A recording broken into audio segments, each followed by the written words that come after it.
Olá, pessoal. Meu nome é Marcelo Cavalcante, eu sou ginecologista, especialista em reprodução humana. E hoje a gente está aqui com duas convidadas, né, duas integrantes da nossa equipe lá da clínica, que eu admiro bastante as duas. Elas participam do dia a dia das nossas pacientes e a gente vai conversar um pouco sobre a multidisciplinaridade, a participação de vários profissionais na jornada da paciente. Eu estou aqui com a Isadora Lima e com a Fabiana Bellini. Então, passar um pouco, vocês se apresentam e depois a gente começa a conversar um pouco. Vamos lá, Isadora. Então, olá pessoal, meu nome é Isadora, sou enfermeira da Clínica Conceptos, né? E faço parte dessa equipe multidisciplinar que a gente vai conversar agora e destrinchar aí um pouquinho de como é essa convivência com as pacientes, né? Olá, pessoal. Eu sou Fabiana Bellini, nutricionista. Estou há 3 anos trabalhando com reprodução assistida, sou nutricionista clínica e tenho o prazer de dividir, esses casais e pacientes que buscam a nossa equipe para tratar sobre infertilidade. Então, pessoal, vamos conversar um pouco. A gente quer ouvir de vocês a experiência da participação de vocês na jornada desses casais tentantes. A gente sabe que os pacientes chegam até a clínica por alguns caminhos, tá? E talvez um dos primeiros caminhos é no contato com a gente, com o médico, o ginecologista, o especialista, mas muitas vezes, logo após esse primeiro contato com a gente encaminha para vocês, né. Então, ouvir da Isadora como é o primeiro contato que você tem com a paciente. A gente sabe que tem muitos pacientes que passam em consulta e por mais que a gente seja bem esclarecedor nas consultas, esses pacientes chegam com muitas dúvidas, com a equipe da enfermagem, depois a gente vai falar um pouquinho com a parte nutricional. E aí eu vi sua experiência no segmento desses casais, quais são as principais dúvidas, as angústias que eles têm, principalmente nesse primeiro contato. Pronto, é exatamente isso. Quando a gente tem um diagnóstico de infertilidade, né? As pacientes acho que anulam um pouco o ouvido, né? Então, depois que você vê que tem algo de errado, né, de diferente nos exames, por mais que o médico, explique indo e voltando, ainda fica em aberto, né, alguns questionamentos, né, e alguns entendimentos também. Então, nós da clínica sempre, pedimos para que as pacientes vão lá, né, ao meu encontro para a gente poder conversar e explicar as etapas, os processos, os valores, que também é importante, né. Então, esse primeiro contato é exatamente para isso, para a gente conversar, para a gente se conhecer, mostrar as etapas, tirar todas as dúvidas em relação a tempo, a valores, às medicações. Por isso que demora um pouco esse primeiro contato, né, e as pacientes às vezes saem: "Meu Deus, eu pensei que era só meia hora de consulta", e não é consulta do médico, depois vai para a enfermagem, aí demora mais de uma hora, né, então, mas a gente prioriza isso para justamente as pacientes saírem sem nenhuma dúvida, né. Acaba que fica praticamente um turno todo, a paciente na clínica conversando. Exatamente. E com a Fabiana, assim, sempre faz parte da nossa anamnese, no momento da consulta, a gente perguntar sobre os aspectos nutricionais do casal. E a gente sabe que cada vez mais está valorizado, né, sempre foi valorizado, mas na reprodução, cada vez mais os estudos estão mostrando o impacto das intervenções nutricionais, até mesmo naqueles casais que não têm, sobrepeso e obesidade. E muitas vezes a gente toca nesse aspecto, encaminha os pacientes e ouvir a sua opinião, como é que é esse primeiro contato com o paciente que está iniciando nessa jornada, quais são as principais dúvidas em relação a ele, o que é que você vai propor em avaliação e rotina. É curioso falar sobre o aspecto nutricional, porque você falou sobre caminhos que os pacientes chegam até a clínica, né? E um dos caminhos, às vezes, é o caminho inverso. O paciente ele vem buscar um novo estilo de vida, já com um planejamento de liberar para engravidar, né? O casal faz ali muitas vezes o uso de um método contraceptivo, e aí tentam aderir um pouquinho à melhora do estilo de vida com exercícios, buscam a nutrição com a melhora da alimentação, e esse discurso muitas vezes cursa com o desejo de aumento de prole da família. E aí faz o check-up com o ginecologista geral, são liberados para engravidar, e aí ao longo desse prazo, desse acompanhamento, descobre-se, né, desperta o tal positivo que não vem. Então, um outro caminho também que a gente recebe na clínica que não é incomum, mesmo com a mudança do estilo de vida, com a melhoria de hábitos, a gente se depara com as frustrações desse bebê não vir, né, desse positivo não chegar. Então, tanto dessa via que você falou sobre os casais que estão ali iniciando essa jornada de tentativas, muitas vezes que se despertam com perdas gestacionais, por N motivos, sejam causas imunológicas, causas infecciosas, né, causas físicas, a nutrição, ela faz parte de todo o aspecto do componente de saúde e cuidado do casal. Né? Então, é o cuidado com a célula, é o cuidado com o corpo, é o cuidado com a mudança de hábito. Então, não é que a nutrição hoje, mesmo com o enfoque que tem sido visto sobre o aspecto de ser mais valorizado na linha da reprodução assistida, mas a nutrição ela faz parte de todo componente de cuidado de saúde de todo ser humano, do nascer até o morrer. Então, Isso. quando os casais se deparam com a mudança do estilo de vida, já com o diagnóstico de infertilidade, muitos ficam se questionando, mas se eu mudar o meu estilo de vida, é declarado, é seguro que eu vou ter um positivo, que eu vou ter um bebê em casa? Nós não podemos afirmar isso. A gente se depara com muitas curiosidades, né, dos casais. No aspecto da enfermagem também, quando eles chegam, né, sai da consulta com a Isadora, chega lá no consultório, e aquela medicação serve para quê mesmo? Então, o que eu mais admiro no nosso time é que a gente se comunica. Isso. Que por mais que nós não sejamos especialistas naquilo, eu não sou médica, não sou enfermeira, mas a nossa comunicação é fantástica, que a gente conhece um pouco para tentar sanar e contemplar as dúvidas dos nossos casais. Isso. Uma coisa que eu costumo dizer para os casais é que eles precisam entender o processo, né?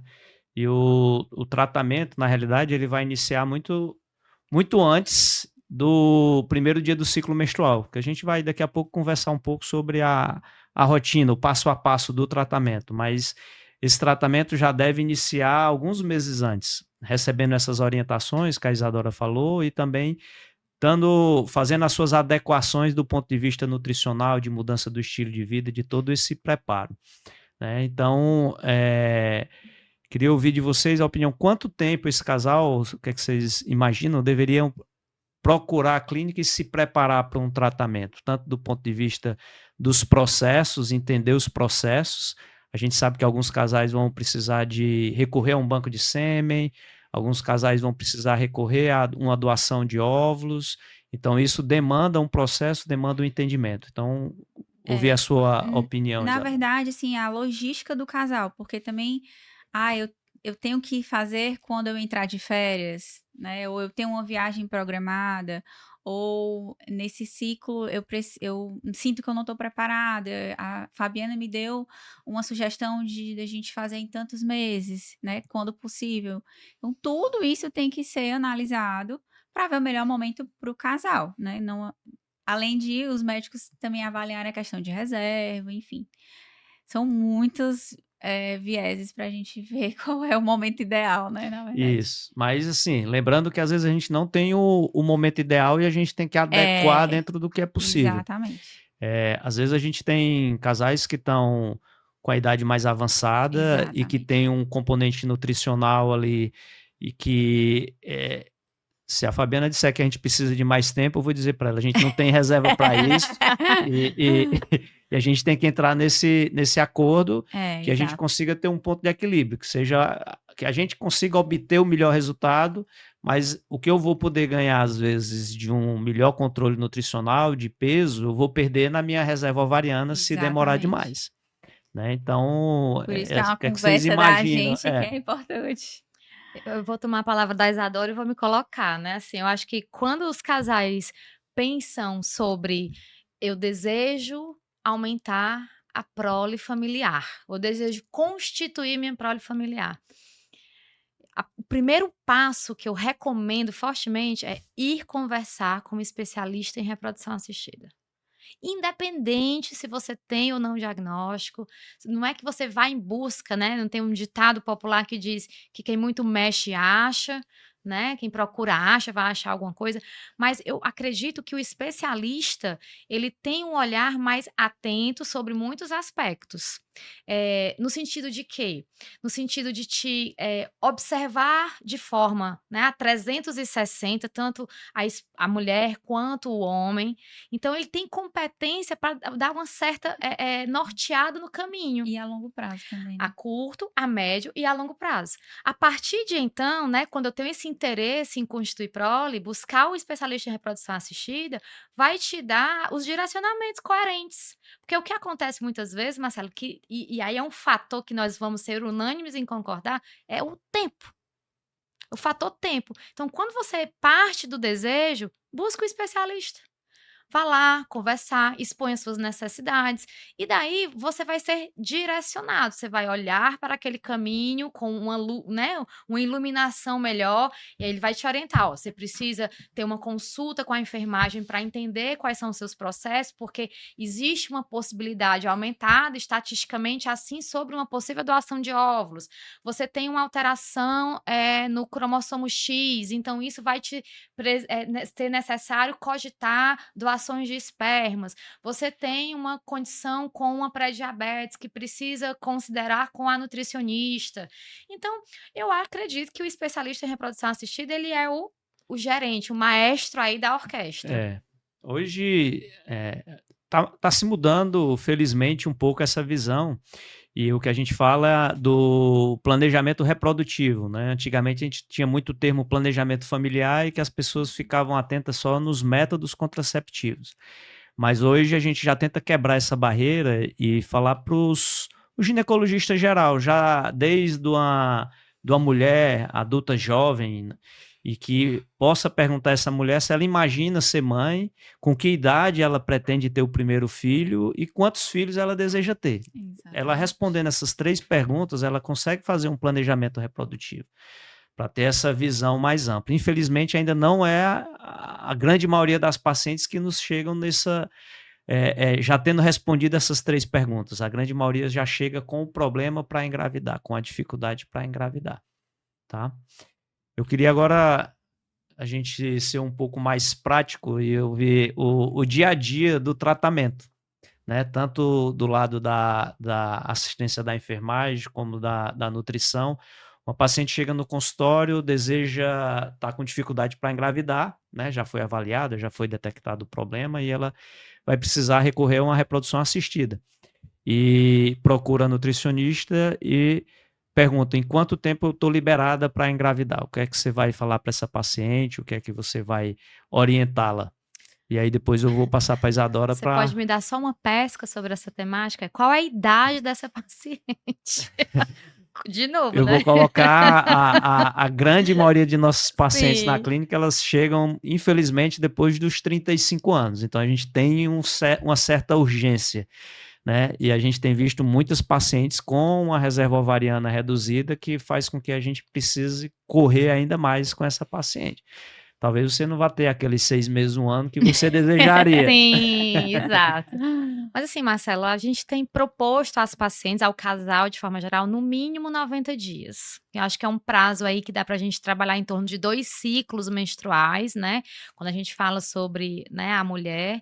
Então são 2 ciclos e meio que a gente pode trabalhar para preparar para uma coleta de óvulos ou mesmo para uma transferência de um embrião congelado. Acho que 90 dias é o mínimo. Claro que a gente já teve outras realidades na nossa clínica, né, mas isso aí é uma consideração muito de indivíduo, de forma muito individual, um direcionamento muito individual. Fabiana, você já preparou uma paciente com 40 dias, um ciclo apenas? Já, mas não é o que nós recomendamos para a grande maioria. E até você colocando os 90 dias, a gente imagina também no fator masculino, é o período que você consegue, de alguma forma, melhorar qualidade espermática e assim você está intervindo no casal. Muitas vezes a gente fica concentrado somente na mulher, mas a intervenção do ponto de vista nutricional, na minha opinião, tem que ser do casal como um todo, Você sabe né? uma curiosidade, assim, você falou sobre a questão de que as pessoas agora estão procurando esse planejamento reprodutivo e a temática tem sido mais eh, falada, né, pelos colegas ginecologistas, enfim. Mas a gente ainda sente falta do tal urologista, né, para o cuidado masculino, né? Esse cuidado com o homem, né, ele não tem aquele clínico que orienta sobre esse aspecto. Então, quando a mulher chega lá no consultório, ela olha assim e se depara com esse questionamento: "E o meu esposo não precisa fazer?" Eu É, ia entrar muito nesse assunto também, mas depois eu falo. pode falar. Não, em relação ao cuidado do casal, né, eu falo muito da autorresponsabilidade do casal, porque a clínica ela tem como fazer 200% por aquele casal, mas eu não tenho como fazer nenhum por cento ele com ele, né, a responsabilidade dele. Então, assim, a gente puxa muito a orelha mesmo da mulher e do homem, né. Lá a enfermagem pelo menos é assim: "Ó, cuidado com remédio, armazenamento, horário de aplicação". E eu falo que lá na clínica a gente ama conversar, então, todo dia eu tô mandando mensagem para as pacientes: "E deu certo aplicar? Como é que tá? Aplicou no horário certo? Vai vir a clínica que horas?". Então, e isso é muito para a mulher. Mas a gente sabe que o homem também quer participar, às vezes um pouco envergonhado, mas eles ficam: "Ah, eu não faço nada, e eu nesse tempo, né, de indução?". E aí a gente fica: "Não, você pode vir, pode aplicar na sua esposa, pode tomar Aprender. É. aprender". E uma coisa que você tocou no assunto, e aí eu me lembrei de alguns detalhes, muitas vezes a gente já oferece toda essa abordagem multidisciplinar para vários casais já na primeira tentativa, né? Alerta sobre a importância da parte nutricional.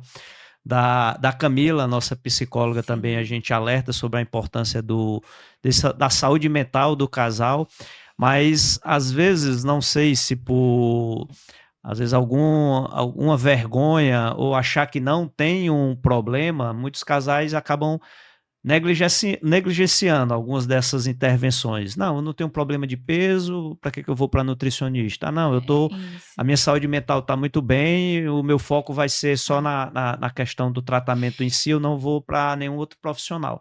E aí, quando a coisa não dá certo, que a gente vai fazer pequenos ajustes, é que o casal cai a ficha e É. realmente procura essa abordagem que a gente ofereceu desde o início. Me E conta aí. assim, também até a questão na questão psicológica, né. Algumas pacientes já vêm com acompanhamento psicológico fora da clínica, né, próprio, mas eu sempre falo, é uma coisa a mais. A Camila é focada nesse processo. Então uma coisa não anula a outra, você pode continuar com a sua psicóloga, mas a Camila tá ali para essa abordagem, entendeu? É algo que a gente sempre tenta explicar que não é obrigatório, mas é muito importante. Mas é uma economia, sabia, Marcelo? Sabia, Isadora? Eu vejo isso como uma economia para o casal. No momento que você tem um especialista naquela área, seja a nutricionista, o médico, a terapeuta, você precisa gastar menos tempo do seu momento com aquele especialista explicando. Por exemplo, uma psicóloga que não conhece o íntimo da reprodução assistida, A as montanha russa. medicações, os disparos, certo? O ciclo de indução. Aquela paciente, ela tem que se apropriar de todo o processo de forma mais profunda para ser explícita e compreensiva, ser compreendida pela terapeuta sobre todo o processo, É. né. Então isso, ao longo do acompanhamento, você dispendia mais tempo e, obviamente, mais tempo de sessão com a sua terapeuta. Mas Exato. certamente, assim, a ideia, pelo menos do que é colocado na clínica, não é que exista uma mudança nos rumos do Sim, segmento que ela já vem, porque às vezes ela vem acompanhando desde é. períodos antes de iniciar essa jornada. A ideia é ter um apoio psicológico com a Camila, que ela possa, ali, conhecendo o processo que ela vai passar, meio que já ir preparando e tendo o apoio que certamente ela não teria com uma profissional que não conhecesse. Conhece os Isso. íntimos, Mas essa né? outra profissional já a Sim, conhece de muito tempo, vai exato. fazer o Não é acompanhamento. trazer É a uma nulidade, é parceria. Isso. uma conexão. E assim, como a Camila já conhece o processo, muitas vezes a Camila faz uma pergunta simples que a paciente fica, eu não tinha pensado nisso. E aí, por isso você vê a importância, né, da Camila, porque ela realmente conhece como o passo a passo, as etapas, o que pode dar certo, o que não pode dar. Isso. Até quando você falou, eu lembrei aqui de alguns casos, né, e que a Camila às vezes dá alguns feedbacks para a gente em relação às expectativas, né? Quando a paciente sai de uma consulta com a gente, por mais que a gente fale das taxas de sucesso, das chances que aquele casal tem de engravidar, muitas vezes eles acham que já estão grávidos. E aí a Camila, muitas vezes ela faz essa abordagem sobre como que eles reagiriam, como que eles podem reagir diante de um resultado negativo, né? Que o casal tem que estar preparado também para o negativo. Imagina as restrições dietéticas, né? A Camila ela sofre um pouquinho, né? Porque muitas vezes esse comportamento alimentar, ele cursa também com a expectativa emocional do casal, né? Então a mulher tá ali, muitas vezes é ela que tá ali fazendo, né, a orientação alimentar, o marido fica meio que de tabela, né? Não vem para a consulta porque não é tido, né? Digamos assim, não é explícito para ele que ele também precisa participar, inclusive da mudança do estilo de vida. E aí a Camila fica, né?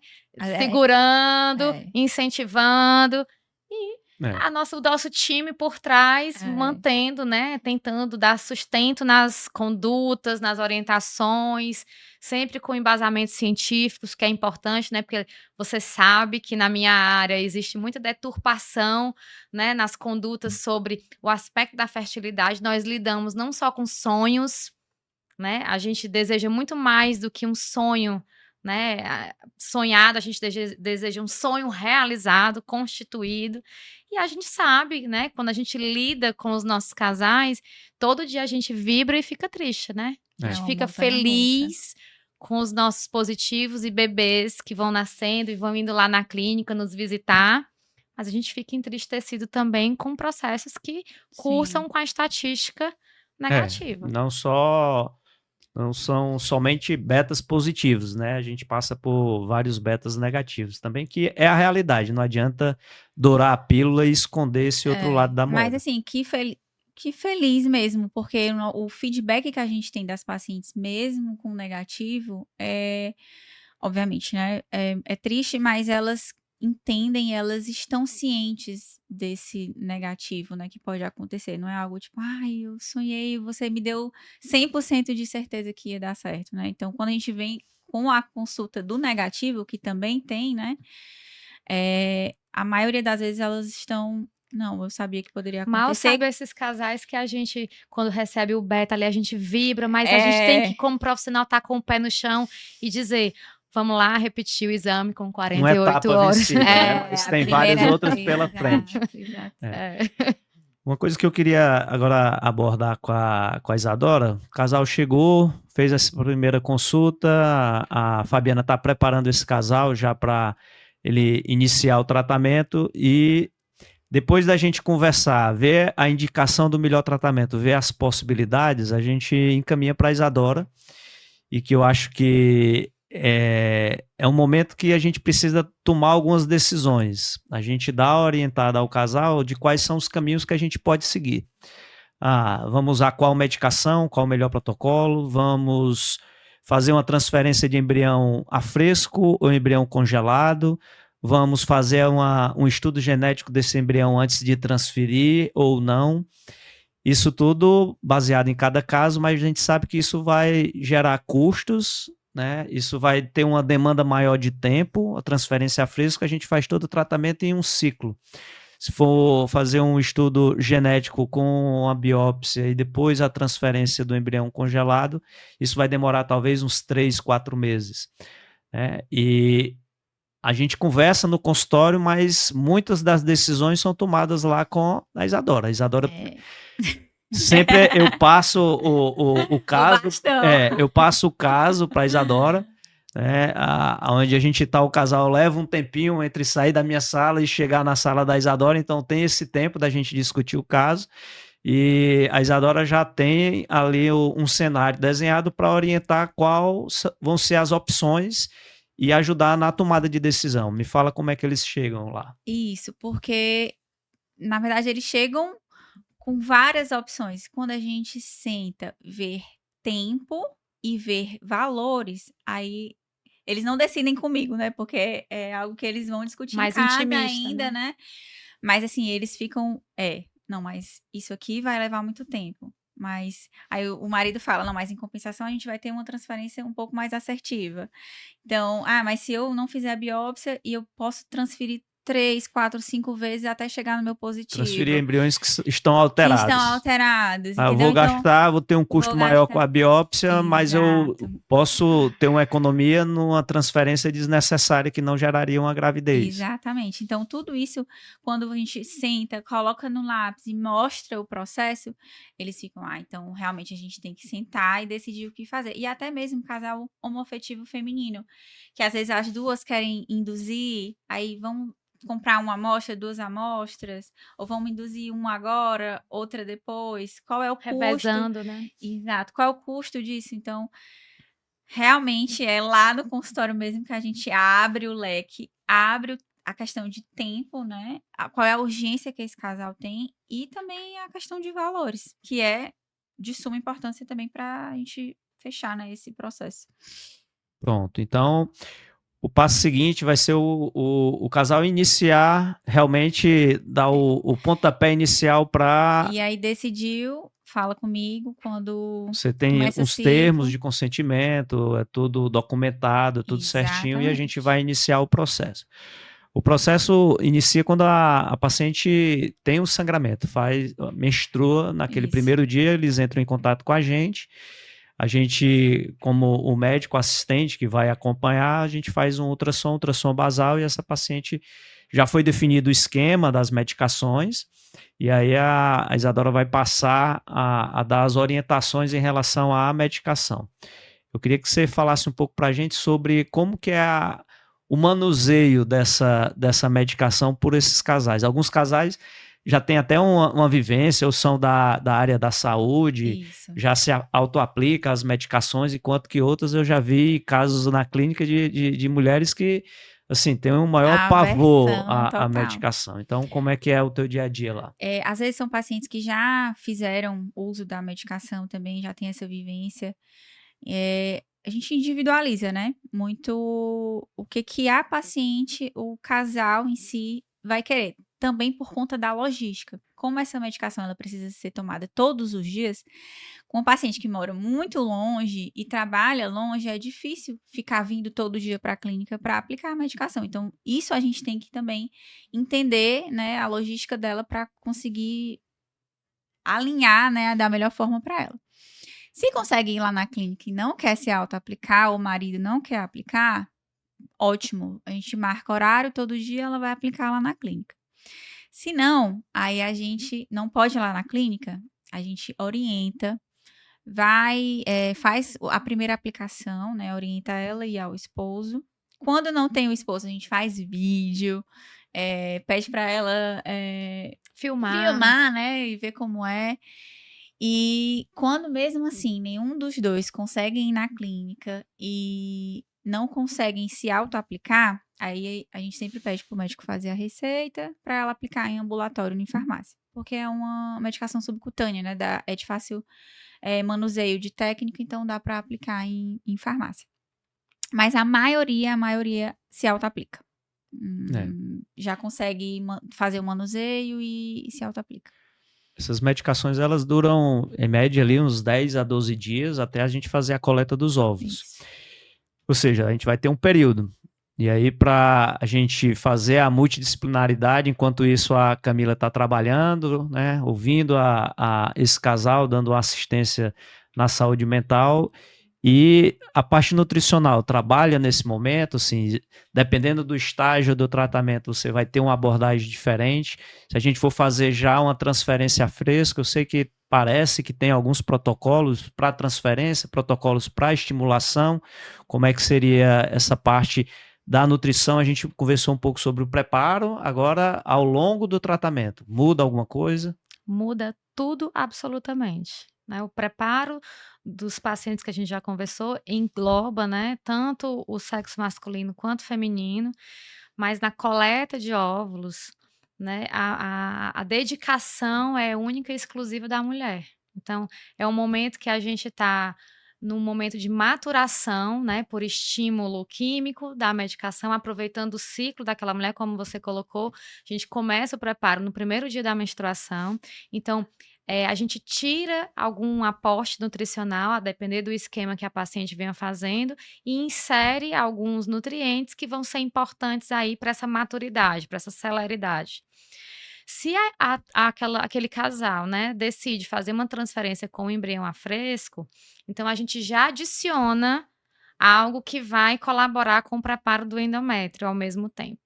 Se a gente vai ter um preparo, né, decidem fazer a biópsia, né, dos embriões, fazer o teste genético, e a gente vai ter aí de 2 a 3, 4 ciclos às vezes para preparar o paciente, é um tempo que eu particularmente dou uma liberada no casal, né. Então eu já tenho aí um embrião que está em stand-by, então eu dou aí um prazo de 45 a 60 dias para eles ficarem um pouco mais livres, e aí retomar o tratamento para fazer programada a transferência do embrião congelado. Então são protocolos que a gente consegue segmentar muito bem, mas aí é como a gente faz sempre, né, individualizando. Às vezes a gente pega alguns casais e vindo de outros serviços com prescrições, assim, mirabolantes, né, de prescrições de suplementos com composições absurdas. Realmente precisa disso, vamos dizer assim, a indústria farmacêutica não disponibiliza da maior parte desses suplementos já previamente formulados, ou precisa dessas formulações preparadas, né, por farmácias de manipulação? Talvez alguns casos específicos, né, de algumas carências nutricionais, mas de uma forma tão disseminada, o que é que acontece nesses casos? Nós temos todo o cuidado na hora de fazer a anamnese dos casais e contemplar, através de exames bioquímicos, a avaliação do médico assistente e conversar. Olha, eu preciso adicionar tais exames para a investigação nutricional dessa mulher ou desse rapaz, né, desse homem. E aí a gente tem esse cuidado de entender o que é que está aquém ou além nutricionalmente em cada um dos nossos pacientes. Essas decisões de estratégias mirabolantes, né, receitas mágicas, né, com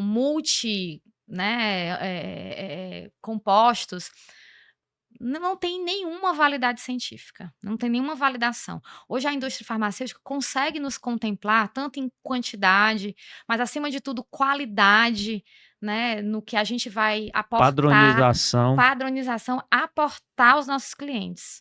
Muitas vezes, né, na manipulação, não que a gente não faça, nós utilizamos quando há necessidade, mas a manipulação, ela tem uma vulnerabilidade em relação a certos recipientes, porque não é incomum a gente ver pacientes, com manifestações alérgicas a alguns recipientes. A gente não consegue identificar por conta da falta de padronização na farmácia de manipulação. Na indústria farmacêutica, a gente já conhece quais são esses ativos, a quantidade, os recipientes, então a gente tem um manejo melhor. Já é um tempo tão curto, na grande maioria das vezes, são pacientes tão delicados, né, para a gente colocar um viés adicional de ativos que não têm evidências científicas, né, que não garantem nenhum tipo de absorção melhor ou pior em relação aos outros ativos que a gente utiliza na indústria farmacêutica. A gente muitas vezes desalinha, desequilibra, né, porque a nutrição ela é isso, ela é um equilíbrio, é uma sinergia entre fatores. Não adianta dizer: "Olha, aquele paciente tem um ferro baixo, então eu hiperestimulo o ferro".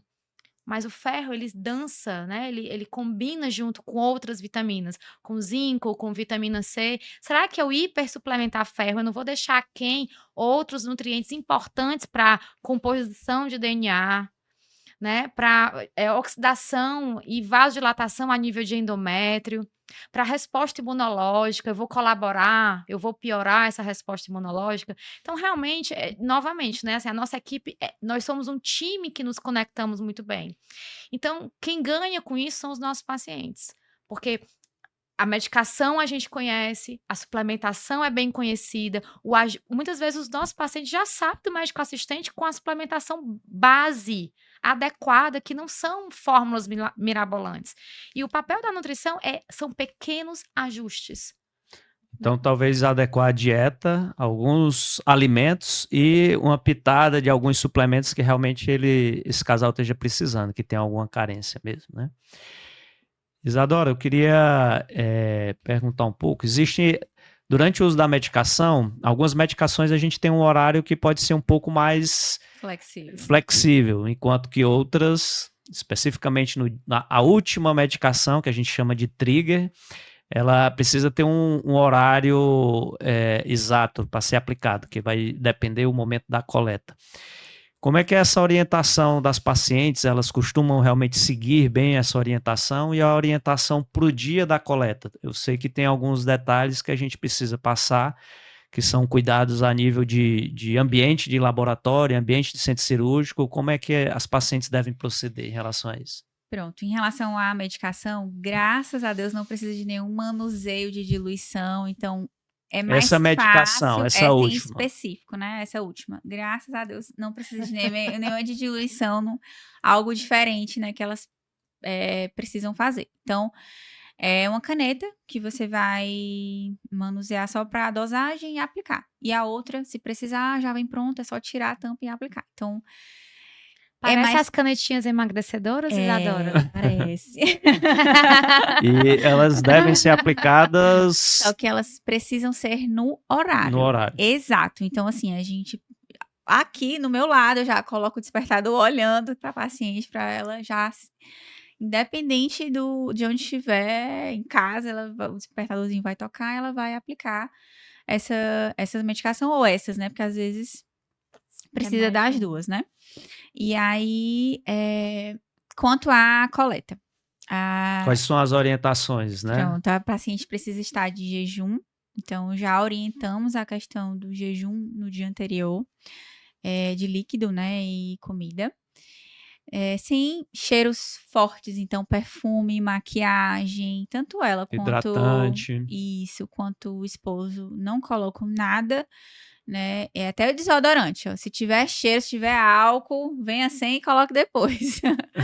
Porque altera, né? Então a gente sempre, quando vai entrar nesse processo de coleta, a gente sempre deixa bem orientado. E se chegar, e se a gente vê que tá com maquiagem, a gente pede para tirar, para ir, deixa tudo bem direitinho para conseguir iniciar essa coleta. Tá.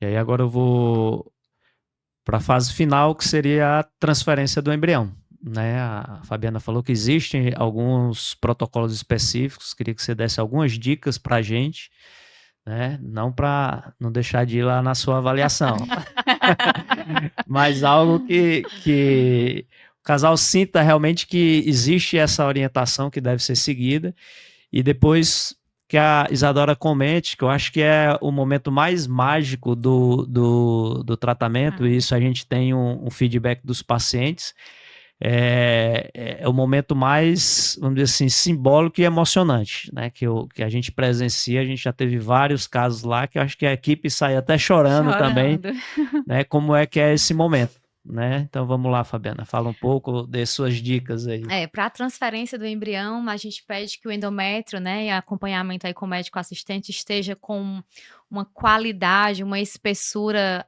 adequada para aquele momento. Então a nutrição participa muito desse processo, colocando alimentos que vão ajudar ao que o endométrio ele tenha uma boa vascularização, que ele tenha um menor níveis, né, de citocinas inflamatórias, que são substâncias que podem colaborar com a não receptividade desse embrião. Então, a nutrição ajuda muito nesse processo, né? Nesse passo a passo. Tem até pacientes que perguntam, doutora, eu vou transferir amanhã. Já é amanhã. Eu já posso tomar uma tacinha de vinho com meu marido? né?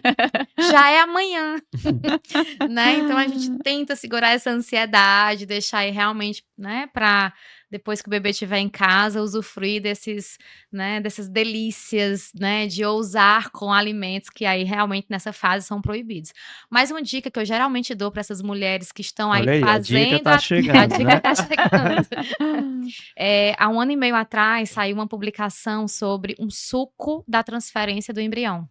Né? É uma validação aí que a gente tem orientado para as pacientes, muitas vezes aquelas que são intolerantes a suplementações com substâncias químicas, a gente incentiva o consumo de 1 a 2 vezes por dia a partir do primeiro dia que começa o preparo para a transferência do embrião. Anotem a receita, vamos lá. Um pedaço de melancia com a parte branca. Isso é um estudo científico. É um estudo científico. Tá, então certo? a gente tem pelo menos um mínimo O de mínimo, evidência. o mínimo de evidência, Tá. certo? Uma parte de melancia um pedaço de melancia com a parte branca, 1/4 de beterraba, que pode ser cozida ou crua, certo? Certo. 1 a 2 centímetros de gengibre, bate tudo e bebe de 1 a 2 vezes por dia. Uma Deve ser a delícia. beterraba com gengibre. Mas o objetivo desses componentes é favorecer, né, a Vasodilatação. vasodilatação através do óxido nítrico que estão presentes tanto na beterraba quanto na Na melancia. época de maratonista, eu comia muita beterraba. Muito bem. Com outro objetivo, né? Vasodilatar, ter mais performance, né? Uma outra estratégia. Mas, além disso, a gente tem muitas substâncias ali no gengibre que vão colaborar com a menor resposta inflamatória, né? Fazer uma certa modulação, né? Com alimento. Né, que a gente sabe que as contraindicações alimentares, elas são irrisórias frente a doses de suplementos. Então, para deixar bem explícito, né, nossas pacientes com transferências de embrião congelado que fazem, né, o preparo e, além disso, podem usufruir dessas orientações individualizadas, além de tomar o suco para a transferência, tem tido até uns betas positivos, né? Já tive até uma ideia aqui para os bastidores lá da clínica. Né? Isadora, me fala como é a rotina no dia da transferência. Essa paciente ela tem que chegar na clínica, com quanto tempo de antecedência? Ela bebe água? Qual a importância dessa ingestão de água, de líquido, previamente à transferência? Pronto, nesse dia ela não precisa do jejum, né? Então vem alimentada, mas a gente sempre pede que peça, né, que chegue 30 minutos antes para encher a bexiga. E aí, para a gente conseguir visualizar bem, né, o útero, essa bexiga tem que estar cheia. Facilita na visualização do ultrassom. Facilitando, né, o médico que está fazendo o ultrassom. E aí, ela chega na clínica, a gente vai esperando, né, encher essa bexiga. Geralmente o marido está, a maioria das vezes, né, o marido está acompanhando, e aí a gente dá a roupinha para ele entrar também, e nessa parte eles ficam surpresos, porque acham que não vão participar de nada, né? E aí eles falam, eu vou entrar, vai entrar sim, já vai ver. Só fazer um adendo, assim, a participação dos parceiros, a gente já teve alguns casos de pacientes que vêm de fora do estado ou fora do país e que muitas vezes faz uma videochamada e o parceiro está lá presente na hora da videochamada. Muitos deles fazem questão de estar presente e participar desse momento. Não, é também. lindo, é um momento emocionante mesmo. De toda a equipe, a vibração das embriologistas quando pegam, né? Lá na janelinha. Na janelinha, quem participou já sabe como é. Então, é onde está a vibração de todo mundo para, né, o positivo. E tem algum detalhe, elas pedem alguma coisa lá na clínica, a gente pede para escolher uma playlist. Uma playlist. A gente, um dia, quando é confirmado, né, essa transferência, porque também a gente faz uma coleta de um exame antes, né, para realmente checar alguns hormônios. Realmente que tá tudo ok. Exatamente, definir, né, confirmou, e aí a gente pede algumas musiquinhas, né, que o casal gosta. Então, no momento, quando entra na sala, já tá tocando essa playlist individual de cada casal que escolhe, e E já é um momento que elas já começam a chorar, né? Minha música. Aí lembra da música que foi importante pro casal no momento. A gente vai conversando e por enquanto tá conversando, tá vendo se a bexiga realmente tá cheia, porque às vezes tem que tomar mais água e fica mais tempinho na Aí o sala. bebê tá chegando na primeira casa, né? Exatamente. Aí, mas assim, é lindo. E a participação do homem, né, também, que às vezes eu sempre gosto de falar da parte masculina, porque os homens chegam achando que, eu não vou fazer nada, mas a gente puxa eles para fazerem tudo que tiver para fazer, né? Ou aplicar, ou participar do ultrassom, ou no dia da transferência ficar ali do lado. Ou caprichar na mudança do estilo de vida, pra naquele Caprichar. dia, né, da coleta, da Exato. fertilização, os espermas não decepcionarem as embriologistas. Elas ficam felizes. Então, assim, é uma parte muito, muito, muito emocionante quando tá o catéter guia, né? Tá no lugarzinho e os médicos falam, ok. Aí todo é um silêncio. As embriologistas pegam o catéter, a gente dá pros médicos e aí o Faz a bebê transferência. é introduzido no útero e até dar um ok, aí a gente... Aí geralmente 10 a 12 dias depois a gente vai ter o resultado do teste, né? É um tempo que não passa. E aí é o que a gente vê a importância de todo esse preparo, né? Do casal ter entendido todas as etapas da jornada. A gente avisa que tem esse período da espera. A Camila muitas vezes também pode apoiar nessa ansiedade, nessa angústia. Alguns pacientes querem ficar em casa sem fazer nada, né, de perna para cima, outras já não querem ir trabalhar, manter a rotina para tentar esquecer um pouco, mas são 10 dias, eu imagino que são 10 dias bem angustiantes e numa boa expectativa, né? Ou, às vezes, dependendo do quanto aquele casal já está nessa jornada, às vezes eles ficam bem ansiosos e bem angustiados na espera do beta, né? Tanto é que a gente vê muito teste de farmácia, né? Já de manhã bem cedo. No 10º dia. Muitos dias a gente acorda com a mensagem da fotozinha do beta no WhatsApp. A foto do exame da farmácia no WhatsApp. Do teste de farmácia. É uma espera, assim, os casais que passaram e passam por essa jornada, eu digo assim, que tudo quando ainda é um plano, né, tem certos deslizes, mas esses 11, 12 dias no aguardo do beta é um desafio não só emocional, né, mas para a equipe inteira, porque nós também ficamos, né, gente? Não vamos também nos eximir de sentimentos, né? A gente uma ansiedade também pra gente. Nós ficamos, assim, um tanto ansiogênicos de vir o positivo pra gente, e aí quando vem, a gente já conhece como é que a gente celebra, né? E agora, gente, aproveitar um pouquinho na fase final, a Fabiana não sei se foi o que a motivou para adentrar no mundo da reprodução assistida, né, da reprodução humana, mas a Fabiana parece que teve alguns probleminhas quando teve o segundo bebê, né? Me fala um pouco aí da tua experiência, né? Além de ser um excelente nutricionista, está compondo a clínica, ela vivenciou, né, de perto, já teve um dia como paciente. Então, contar um pouco da sua história. Não sei se você chegou a fazer uma fertilização ou se só foram gestações naturais que teve as perdas. Fala um pouquinho.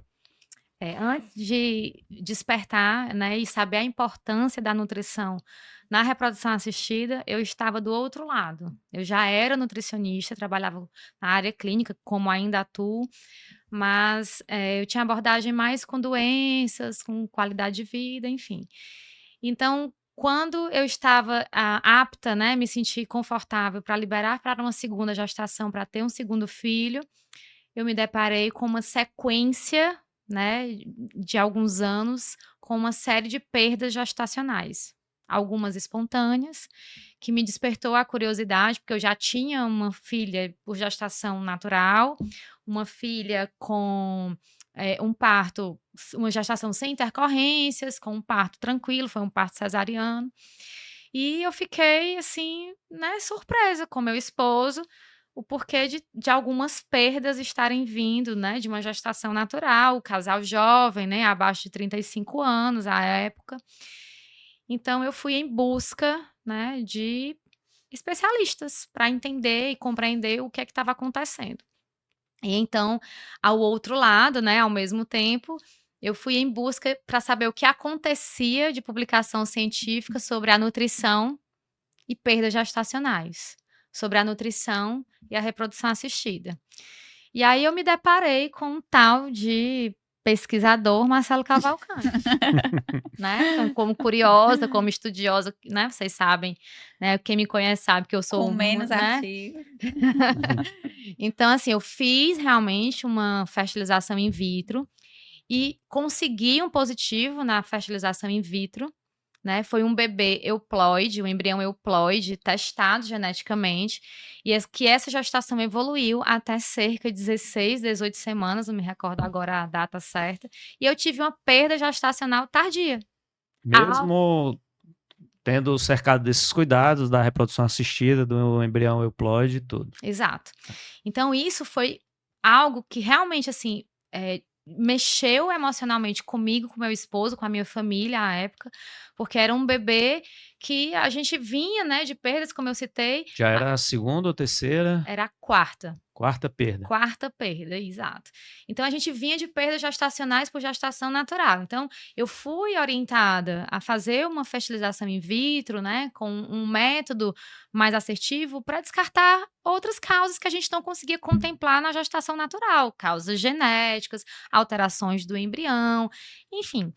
E quando nós nos deparamos com essa perda gestacional, de uma perda tardia, É que ficou sem entender mesmo. aí nós ficamos, nossa senhora, né, assim, uma surpresa extremamente ruim, né, porque realmente mexe com a questão emocional, com a integridade do matrimônio, que a gente fica, né, naquela expectativa de estar, né, gestante e ali vai dar certo, e de repente veio essa infeliz notícia da perda gestacional tardia.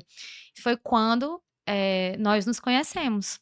E aí nós fizemos algumas investigações em relação a alterações imunológicas, outras causas infecciosas. Fato é que hoje eu tenho um filho também de gestação natural, né? E hoje a medicina ainda não conseguiu me explicar por que eu tive 4 perdas gestacionais. Mas, de repente, o que eu comento quando as pessoas conhecem, né, eu quase não falo sobre as perdas em público, né, muito menos para as minhas pacientes ou para os meus casais que estão ali, porque não é meu cerne utilizar, né, da minha jornada para exemplificar o casal que está ali na minha frente. Mas, assim, claramente eu compreendo o quão difícil é essa jornada. Então, para mim, hoje, como profissional, eu consigo enxergar o passo a passo e ter, acho que não só mais empatia, mas, assim, curiosidade de conversar mais com os médicos, com a enfermeira, com a psicóloga, porque eu já estive do outro lado, né? Então, quando a gente vive uma jornada, a gente compreende a dinâmica daquela jornada, nós não somos mais competentes tecnicamente. Não somos. Mas nós temos uma intensidade melhor para trabalhar e se dedicar com todas as ferramentas e munições que nós temos para entregar o nosso melhor tecnicamente para aquele casal. Então, quando eu imergi nessa área da reprodução assistida, sim, foi porque eu estava... Teve uma motivação. Né? Teve uma motivação de ordem pessoal, mas realmente não é isso que me motiva. O que mais me motiva é tentar, muitas vezes, né, com ferramentas técnicas, com a ciência, com o trabalho integrado, conseguir entregar para o meu paciente aquilo que, à época que eu tive nessa jornada, nós não tínhamos especialistas nutricionistas nessa área. Então, pouco se publicava, pouco se falava, e nós estamos hoje num cenário totalmente diferente. Né? Nós temos mais exames, nós temos mais ferramentas, nós temos mais conhecimento, né? Nós temos muito mais embasamento para trabalhar. E você tocou num ponto assim dessa sua jornada que, infelizmente, alguns profissionais ainda confundem um pouco. A gente tem dois problemas distintos, né? Um problema que um casal pode passar é a dificuldade para engravidar. E que uma parcela, não todos, mas uma parcela desses casais necessitam da reprodução assistida, da fertilização in vitro para engravidar. A gente está tratando a dificuldade para engravidar. E um outro problema totalmente diferente são as perdas gestacionais de repetição. Esses casais, muitas vezes, eles engravidam e muitos deles engravidam com uma facilidade tremenda. Com 2 meses, 3 meses já estão grávidos. Mas eles não, por algum motivo, existem várias causas, depois a gente pode combinar um dia para conversar sobre isso, mas vários motivos que fazem com que esses casais perdam a gestação. E, infelizmente, alguns profissionais acabam recomendando a fertilização in vitro na expectativa de ter um melhor resultado, e muitas vezes o resultado não vem. Exato. Esses casais eles têm que ser investigados sobre as causas das perdas gestacionais, e a causa dessa perda gestacional deve ser tratada mesmo que ele vá tentar engravidar por uma reprodução assistida. Ou uma gestação natural. Que muitas Gestação vezes natural, não contraindica. certamente, detectado o problema, ele vai ter que tratar quando for engravidar naturalmente. Mas o fato de ele engravidar por uma reprodução assistida não exclui a necessidade do tratamento de uma causa imunológica, de uma causa anatômica, de uma causa hormonal. É preciso ter os dois tratamentos. São duas situações completamente distintas e que em alguns casais podem estar juntas. E às vezes, né, quando a gente recebe, assim, eu recebo lá no consultório, casais, né, de outros serviços, eu percebo a fragilidade sobre esse aspecto, né, na condução, né, dos colegas em relação a exatamente isso, assim, o fato de virem casais com perdas gestacionais, não vou dizer que não buscam, né, alternativas para gestar e conseguir concluir uma gestação com sucesso. Mas a orientação desses profissionais, no sentido de não conseguir contemplar a orientação plena para esses casais estarem cobertos sobre esse aspecto da possibilidade de perda gestacional. Assim, a gente já se conhece, trabalho com perda gestacional há mais de 20 anos, e a Isadora acompanha muito dos casais, né? Alguns desses casais, eles fazem o tratamento com a gente lá, e ouvir a opinião da Isadora que está de perto desses casais, e muitos dos casais, eu acho que talvez quase todos, 90% deles vão engravidar naturalmente. Sim. Não existe uma indicação. A indicação formal para casais com perdas gestacionais recorrentes que necessitam de reprodução assistida são os de causa genética. Isso. Aqueles que têm alguma alteração no cariótipo, no material genético ou do homem ou da mulher, isso representa menos do que 5% dos casais. Então, se eles têm um histórico, são principalmente jovens e têm um histórico de engravidar rapidamente, fácil, eu acho que a primeira alternativa seria uma nova gravidez natural. É claramente o que aconteceu comigo, né? Eu fiz uma técnica de reprodução assistida máxima, né? Que foi uma fertilização in vitro com teste genético, e ainda assim, infelizmente, eu tive uma perda gestacional. E é o que a gente vê, assim, a maioria dos pacientes que o Dr. Marcelo atende, eles conseguem natural e seguem com o protocolo dele a gestação tranquila. Plena, né? Sem intercorrência. E você falou da falta de estudos, né? Mas a relação entre a perda gestacional e a questão nutricional, ela está cada vez mais evidente. A gente sabe, a literatura hoje, por exemplo, a deficiência de vitamina D, que muito se discute, mas já tem forte evidência que tem relação com perda gestacional. Essas pacientes, elas têm que ser investigadas quanto à deficiência de vitamina D.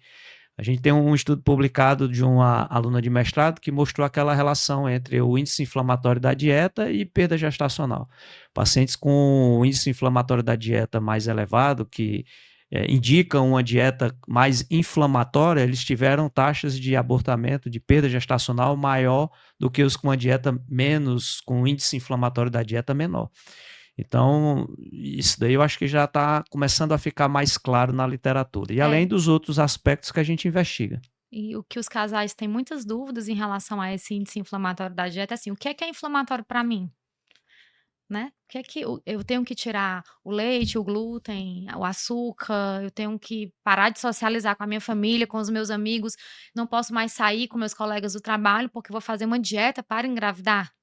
Não é bem assim, né? É, A gente, na anamnese, consegue muitas vezes identificar que você pode se manter com a alimentação plena, corrigindo, né, Alguns pontos, né? alguns pontos, né, e alguns excessos, né? identificando naquele casal o que é que gera resposta inflamatória exacerbada ou não.